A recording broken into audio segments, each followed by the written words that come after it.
How to deal with change. I think most of us know that one of the only things guaranteed in life is change.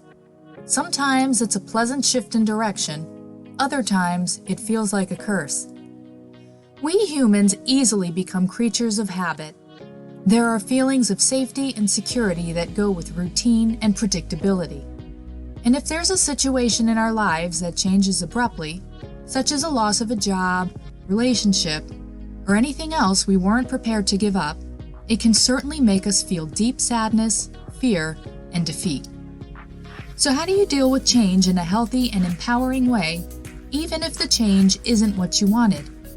I have some tips, and the following are 3 ways to deal with change that'll leave you feeling hopeful, inspired, and quite possibly excited.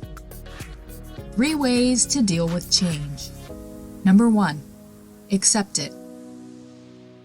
This may almost sound condescending, and it's easier said than done, but the truth is, peace comes from acceptance. That doesn't mean to take on a victim-like mentality, but it does mean that to come up with an intelligent plan of action, it helps to clearly see exactly where you are in the grand scheme of things. Many years ago, my family moved to another country. My home base and the people I loved and needed the most were gone from my day-to-day life. I felt depressed, alone, and scared.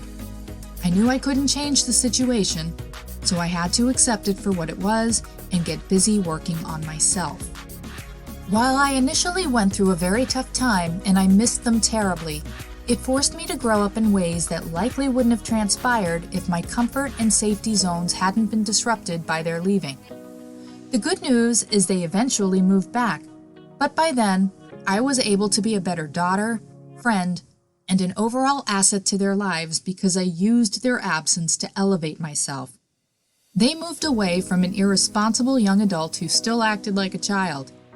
They came back to a real adult who was capable of giving and being a light in their lives. Sad as it was to lose them for a while, it was exactly what I needed to get my act together, and I'm a better person in every way because of it. It was a blessing in disguise. 2. Stay open to new possibilities. When an unexpected change comes your way, it helps to keep an open mind and be curious about what's possible. For example, if you lost your job, this would be a good time to ask yourself some meaningful questions, such as, was I happy? Is this what I truly want to do with my life? Am I capable of more? Is it possible there is something better out there I wouldn't have seen if I'd stayed where I've been all this time? If your relationship ended, this is the time to discover if you were truly happy or if there were things that weren't in your best interest for the long haul. Maybe you needed to change and your relationship ending was the catalyst to encourage you to grow up and become a better partner. And sometimes, people just change in general, causing them to grow apart. Perhaps this person was perfect for you for a season, but with regard to a lifetime, you might be missing out on other relationships and experiences that would make you happier and more fulfilled in ways you wouldn't have entertained had things stayed the same. Peace comes from allowing life to move. With this movement, there is growth, expansion, and opportunity. It's fine and healthy to grieve, but while you're doing that, keep an open mind and explore how this may benefit you in the long run. I've seen it work this way for others as well as myself. It's the act of having faith that things have a way of working themselves out, even when there's no physical evidence to support it. 3. Seek wisdom, emotional intelligence, and spiritual maturity. There are books, blogs, videos, movies, and all sorts of other means available to see how people have overcome adversity and unwanted change in their lives. Many will tell you they found their soulmate after thinking they'd never get over their lost love. Others will relay the stories of how they became a successful entrepreneur sometime after losing their job, even though at first they freaked out and thought their lives were over. Emotional intelligence is the act of using your emotions as an internal guidance system. You listen to them, but you don't react from them.